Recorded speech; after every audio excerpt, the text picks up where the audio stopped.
out as we get closer and closer to Christmas Day. Now, looking at the temperatures, as you can see, we're going to be above average, except for the upper Midwest, where there'll be a little bit of cold air as we head into the middle portion of the week. But eventually that cold air is going to be moving eastward, and it does look like temperatures are going to be below average in the east as we head into Christmas Day, with above average temperatures across the west.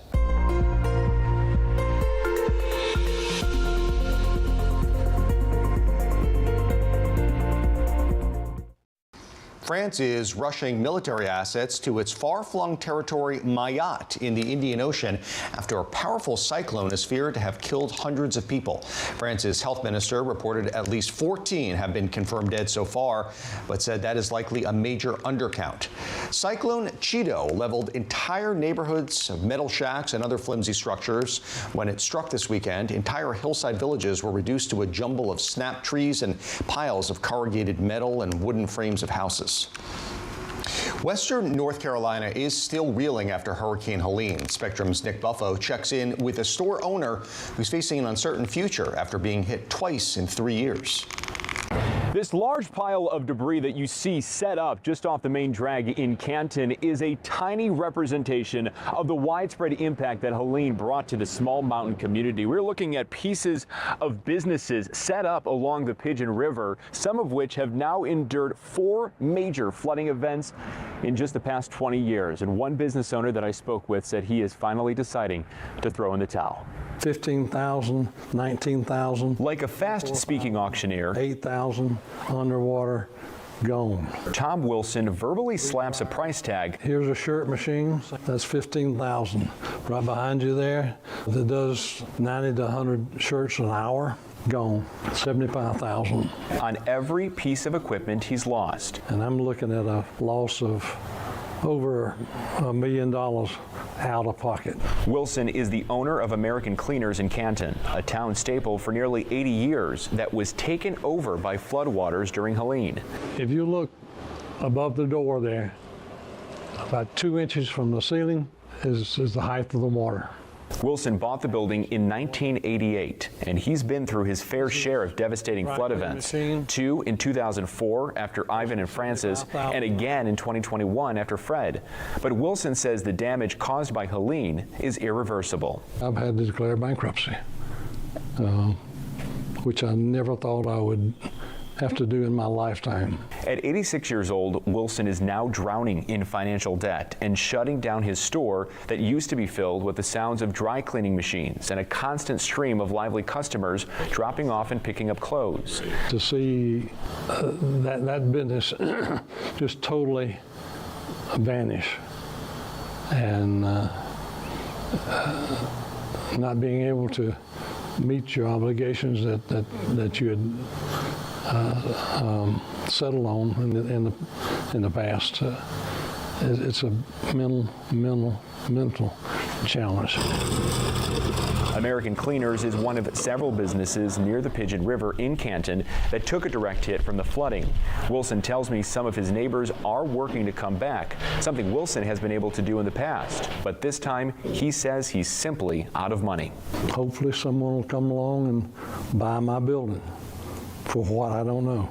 Junk, $2,000. As he searches for answers, Wilson says he's trying to iron out his future, which he hopes involves his 2 favorite things, work and people. As long as the good Lord lets me stay on this earth, I want to try to be productive. Nick Buffo, Spectrum News. I'm Josh Robin. Thanks so much for watching. Your Spectrum News in 90 is coming up right after this short break. Stay with us.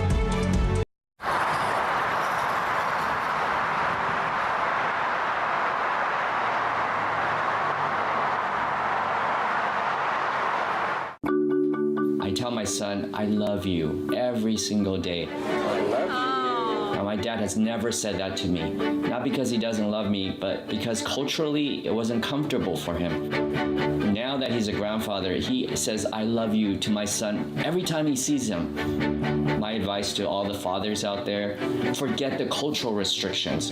They grow up way too fast for you to waste even a single precious moment. At Spectrum Enterprise, we give over 80% of the Fortune 500 the technology solutions they need to meet their growing business demands. Whether it's ultra-fast connectivity, seamless transactions, safe and secure data, or reliable always-on technology, these businesses demand better, and we're here to deliver it. Get a network you can rely on with our 100% uptime SLA guarantee.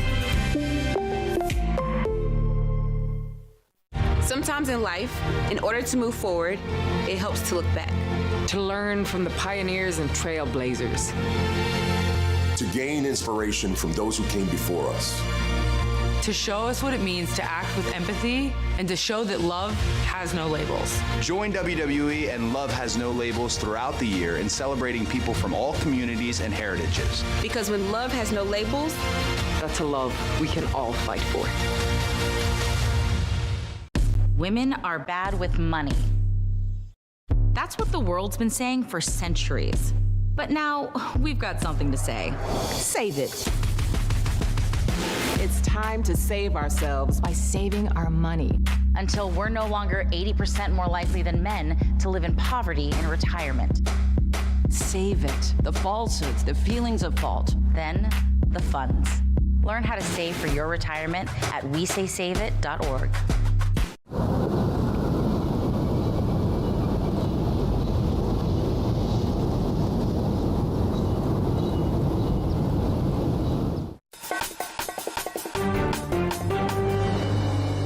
I'm Josh Robin. Here's your Spectrum News in 90. Breaking news, police in Madison, Wisconsin are investigating a deadly shooting at the Abundant Life Christian School. Police say at least 2 people are dead, along with the suspected shooter. Several others are said to be in the hospital. Police say the shooter, who was a student, was dead when authorities arrived. Investigators say there's no one in custody at this time. Abundant Life Christian School has a student population of 390 children from kindergarten through high school.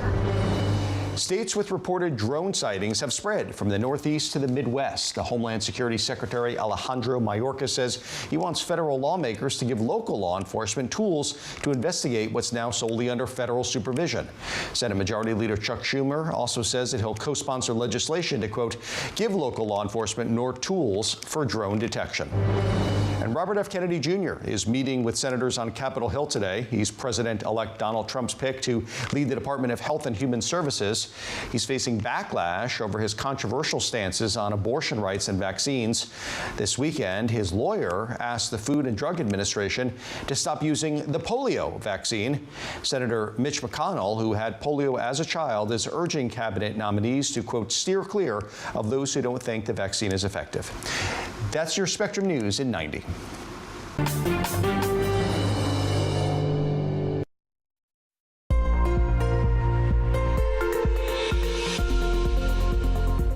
Hello everyone, meteorologist Scott Dean with your weather on the One's forecast as we take you through this Monday. We'll see a few lingering showers in the northeast with cool conditions in the 40s. The southeast looking nice and dry with mild temperatures in the 60s. A few showers and thunderstorms in Dallas, 73, and looks like the west coast is going to remain on the unsettled side with more rain and snow with temperatures cool in the 40s and 50s.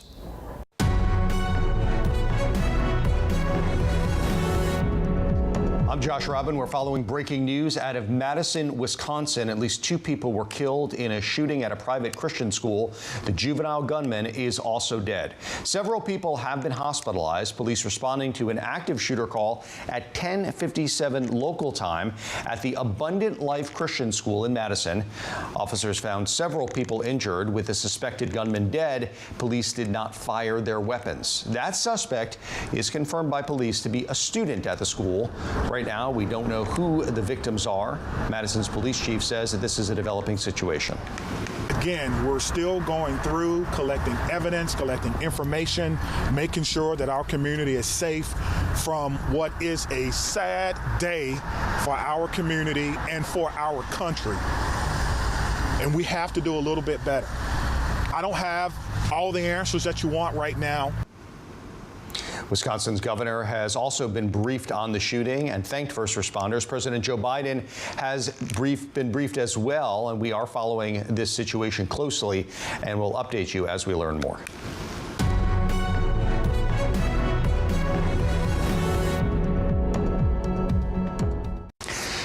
Federal, state, and local officials across the Northeast are demanding answers to alleged drone sightings taking up airspace in the region. No one can provide a definitive answer on what they are. New York Governor Kathy Hochul said on Sunday that federal drone tracking technology was being deployed to help figure out what's in the skies above the Empire State. Videos from people in the region show various lights in the skies reported to be unidentified drones. And for more on this, we're joined now by Spectrum News anchor Lori Chung. Apparently, residents feel like they're getting some mixed messages. Well, they are. Federal officials are trying to do their best to calm fears and assure people that there really is nothing to fear here. But some elected officials say they want real answers from the feds about these mystery drones. Those calls coming from Democrats and Republicans alike in New Jersey who say that their constituents are frustrated.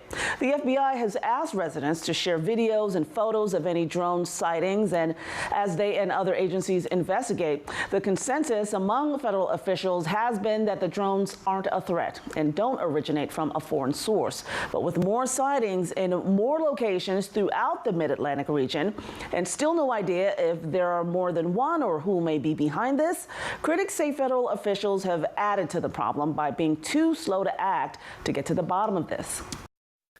We had federal government people deny that there was really an issue and a lot of delay and a lot of talk by politicians, but not a lot of real action. Not only is there the drones that were originally there, which are the big concern, but there's probably people looking for them with other drones, with planes, with helicopters. So the night sky in New Jersey is crazy. And if the officials had acted back when this originally started, I think we'd have a lot more answers than we have today. And people deserve answers. Well, one question many residents have is how can you say the drones aren't a threat if you don't know what they are or where they come from? President-elect Donald Trump has said he believes the government knows more than it's saying about these drones, posting on social media, let the public know and now, otherwise shoot them down. But experts are warning people against shooting anything out of the sky as officials continue to investigate. Josh, lots of nervous people out there want some real answers. What is the federal government saying that they are? If they're saying that they're not dangerous, right?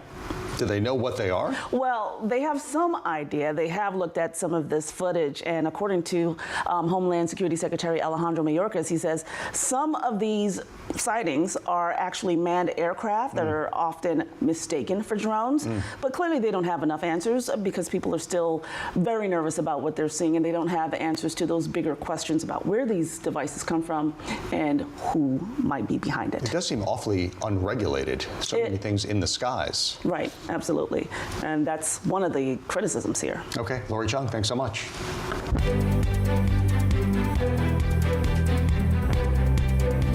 President-elect Donald Trump's pick for Health Secretary Robert F. Kennedy Jr. is meeting with Republican senators this week, hoping to drum up support for his confirmation. Kennedy's skepticism of vaccines and his support for abortion rights and for environmental regulations impacting the agricultural industry could determine how senators will vote for him. Political anchor Tim Boyum joins us now with today's Political Buzz. So, Tim, what do you think?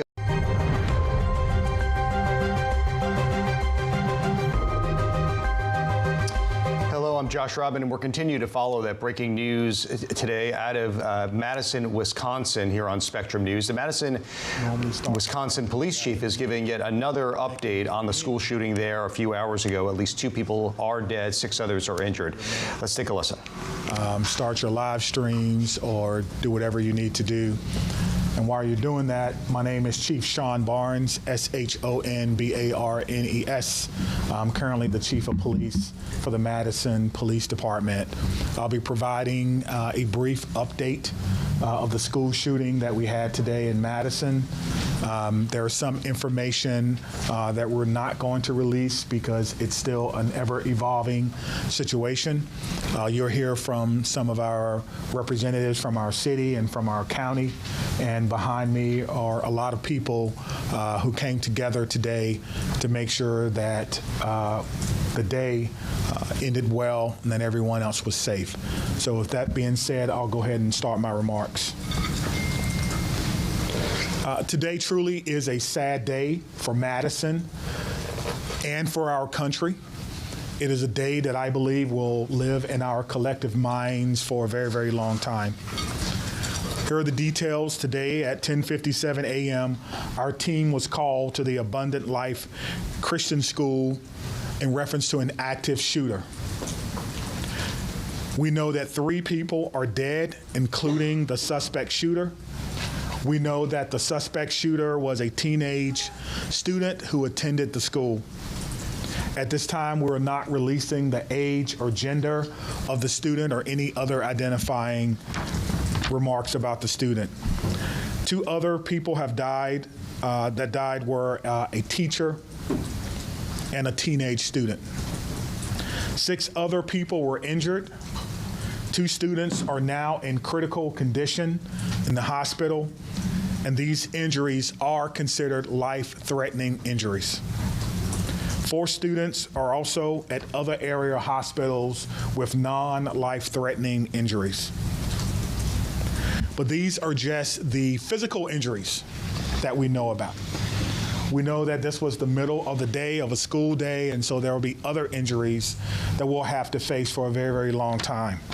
And we're going to do everything we can as a community to heal those injuries as well. Many of you have asked me about the why of this. Why did this happen? What do we know? What was the motivation? I do not know. But I will tell you this, our detectives are working hard in the investigative process to find out as many answers as we can so that we can further prevent these things from happening, not only in this community, but in other communities around our country. I think we can all agree that enough is enough, and we have to come together to do everything we can to support our students, to prevent press conferences like these from happening again and again and again. The school building itself is clear. We have cleared the school. There's no other threats or danger to the community. We're in the process now of what we call reunification. And what that simply means is making sure that every student that was in the school is present and accounted for and returned to their loved ones. This usually takes a while, but we have practiced, unfortunately, and practice, and that's why we're able to reunify students with their parents within hours of a school shooting. The reunification is taking place at the Dean Clinic on Stoughton Road, and I certainly thank them for their help. Again, we need our public to find an alternate route. If that is your normal way home as we get closer to the end of the day, please be patient or find another route home. We're currently processing the scene. We're interviewing those who may have been witnesses, and we're obtaining search warrants to get additional information. And lastly, I want to just say thank you to everyone who's standing behind me, the organizations and agencies that they represent, the men and women of the Madison Police Department and Dane County Sheriff's Office who selflessly ran into a building not knowing what they were going to encounter. Many of you know this about me, but I started my professional career, if you will, as a public school teacher back in 1997. And I taught public school for 4 years. It was one of the greatest joys of my life before becoming a police officer. And I can tell you what a special place our schools are. With that being said, we owe it to our community to do everything possible to ensure that it's not only a special place, but a safe place as well. And we're going to continue to do that. So we ask for your patience as information is coming in. We will do the best that we can to bring you accurate and timely information, but we want to make sure that our public knows that we're working extremely hard on this particular incident. There are a lot of people involved, and certainly we're going to come together as a community. I'd like to bring up at this time Police Fire Chief Chris Carpenter. Thank you, Chief Barnes. Before I start, the only thing I can say is this is not a place that any fire chief or any one of us would ever want to be. And I can't believe I'm standing here today talking about this incident. The fire department is a part of this community, much like all of the folks standing up here with me today. Our hearts are with and our arms are around everybody impacted today and everybody within our community. With that, I won't repeat the details shared by Chief Barnes, but I will share with you the fire department activity for today. Much like Chief Barnes mentioned, at 10:57, we were also dispatched with Engine 5 and Medic 5 to the same location. Throughout the course of the incident, we responded with 5 engine companies, 4 ladder companies, 15 ambulances. I would like to take a moment and share our gratitude for our county partners throughout a multitude of EMS and fire agencies that joined us in the response today. We also had 11 off-duty chief officers that came in on this response. So it was a tremendous response from the fire department. We transported 4 patients to St. Mary's. We transported 3 patients to the University of Wisconsin hospitals. On the arrival of our crews, I can say my gratitude to our membership for what they did and their selfless actions today. It's hard for me to place into words what they ran into as well. They did that immediately. They did that selflessly. And within a course of 15 minutes, from the first transport to the last transport, all the patients were on their way to the hospital.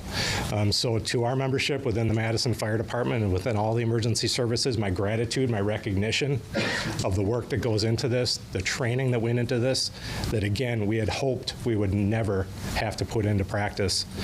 One more time on behalf of the Madison Fire Department, our hearts are with you, our arms are around you, and we will be with you throughout the duration of this.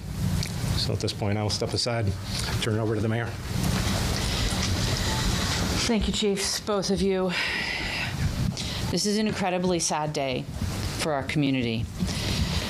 As you've heard, there is no danger to the community at this time, but our entire community has been impacted by this tragic incident. On behalf of the Common Council and the City of Madison staff, I want to offer our heartfelt condolences to the victims and families and to the whole Abundant Life community. Our focus now is on supporting them and supporting the victims and their families. And we will continue to do that through the coming days and weeks. I also want to thank our first responders, the police, fire, the medical staff, for their quick action and their life-saving efforts. As you've heard already, this is a whole of government response. It is not just police and fire. It is not just City of Madison. We have folks from all around the county. We have folks from multiple agencies engaged in both the initial immediate response and the ongoing support, and will be engaged for days and weeks to come. I also want to thank the White House and the governor and others in the federal government and state government for reaching out to offer their support and help. We will be drawing on resources as needed going forward. But the most important thing right now is to make sure that we are centering the victims and their families, and that we are doing whatever we can to support them and to help them heal, and to lift our entire community up through this difficult incident. I am on record that I think we need to do better in our country and our community to prevent gun violence. And I hoped that this day would never come in Madison. It is not something that any mayor, any fire chief, any police chief, any person in public office ever wants to have to deal with. And so I will ask our entire community and our entire country to do whatever we can to make sure that no public official ever has to stand in this position again. And now I'll invite the county executive to the podium. Good afternoon, everyone. Today, our community is reeling from the heartbreaking and senseless tragedies at Abundant Life Christian School in Madison. As a mom who received a text from her son at a high school here in the city of Madison wondering if he was safe, I can tell you, this hits you in the gut. Our community is better than this. Our country is better than this. It cannot continue. My heart goes out to the victims and their families and the students and the educators, and the list goes on and on. Every one of us is affected by this unimaginable and unacceptable violence that has hit our community today. Dane County stands united in grief with the Abundant Life Christian School community. The Sheriff's Department, the Department of Emergency Management, Department of Human Services have all been on the front lines. My phone has been ringing from people across our state and our nation asking what it is that they can do to help our community. And right now, it is our time to be committed to supporting this school, these students, and these families, and our first responders who went into that building during this devastating time. We must work closely with our law enforcement officers and first responders, mental health professionals, community leaders, and policymakers to ensure that we are taking care of one another. No community should ever have to endure such a tragedy. And my administration is going to do everything that it can to provide assistance to those who have experienced this devastating loss, and also do everything that we can to prevent such tragedy from occurring. To all of those who are grieving in our community, please know that you're not alone. Dane County stands with you. We're here to support you in any way possible. Please reach out and ask for help. The governor's office, as well as the mayor's office, and I will continue to update the public as we learn more. But please understand, there are many things that we cannot share with you right now. This is an active investigation. This is an active case. The SSM Health Clinic near the intersection of Buckeye Road and Stoughton Road is the reunification center. I know that that has been out, but we need to make sure that folks know where it is that they can go to be reunited with their children. Again, in the coming days, we are going to make sure that we are supporting those that have been most impacted by this. But folks, reach out, ask for help. This does not need to be the reality of our community. Thank you. All right, we'll start over here with questions. Just raise your hands. Tell us, how did this unfold? Can you give us a bit of a timeline, how your officers got into the building? Sure. We received the call at approximately 10:57 a.m. Someone from the school called 911 to report that there was an active shooter. That means something different to us, obviously. There's different protocols that go out, tone alerts even, so that even if officers are busy doing other things, they respond. One of the things that I do want to note is that our training center is about 3 miles from there.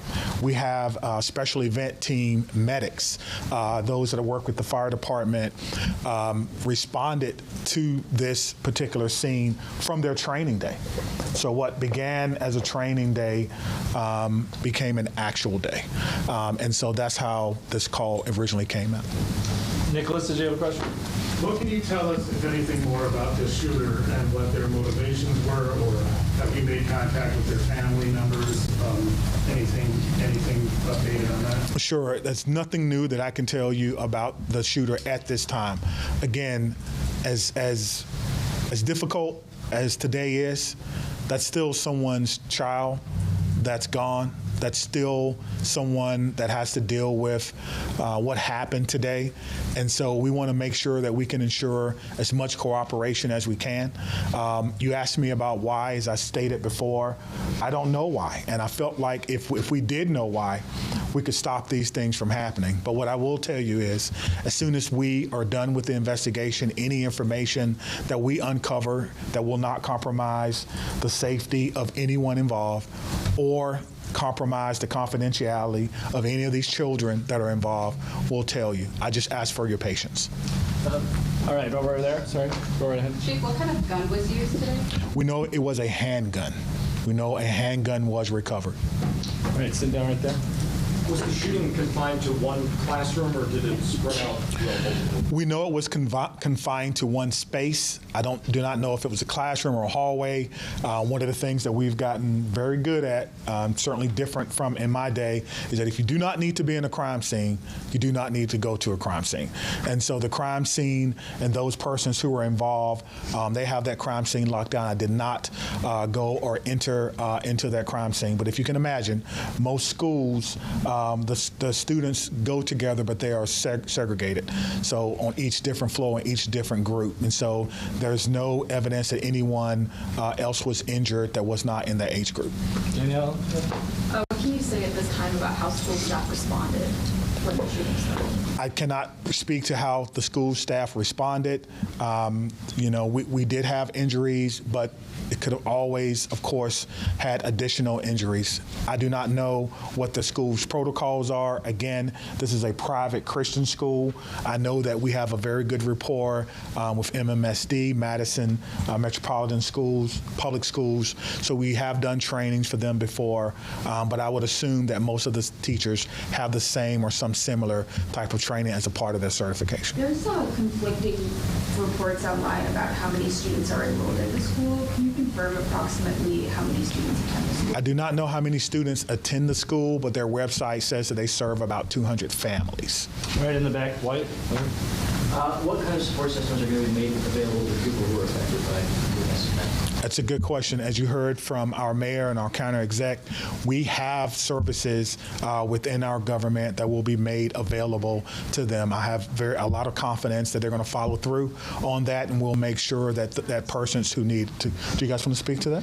So, Dane County Human Services, as well as the Red Cross and other consolidated agencies, are already on scene. And we will continue to be on scene, and those resources will be bolstered. Again, please reach out. You are not alone. We are going to navigate this together, and there are people who are affected by this trauma who are not in the reunification center or at the school. We need folks to be reaching out because we do have resources available. 27. Did you know if Abundant Christian Life School, do they have a school resource officer employed?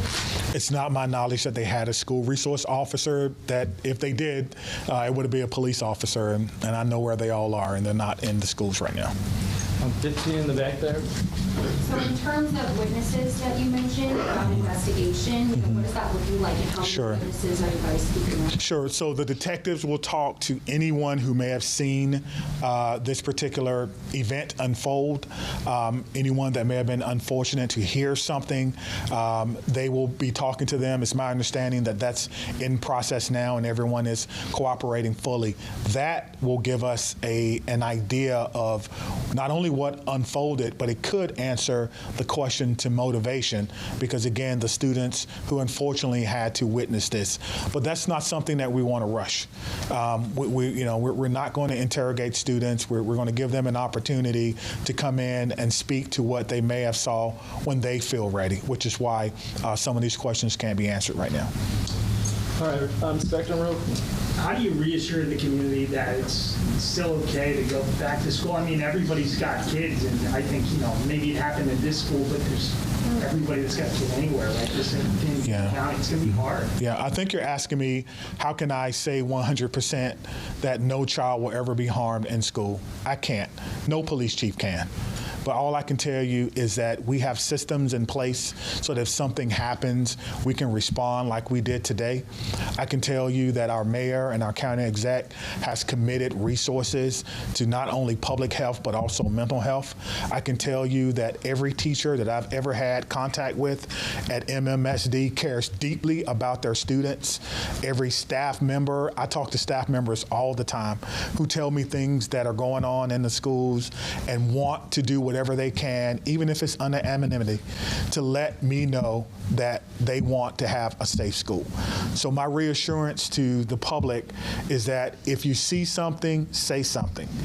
If you know someone who may be going through a difficult time, please reach out to someone.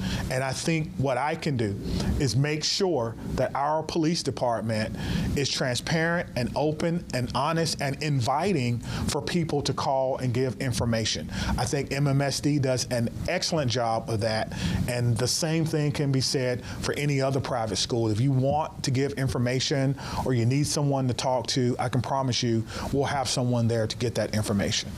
All right, then. Understanding that this is a private school you may not be as familiar with, what can you tell us about some of the physical measures that are in place in this school, whether it's metal detectors, secure entryway, cameras, et cetera? Yeah, that's a good question. I've never been in this school, unfortunately. I'm not aware that there were metal detectors in the school.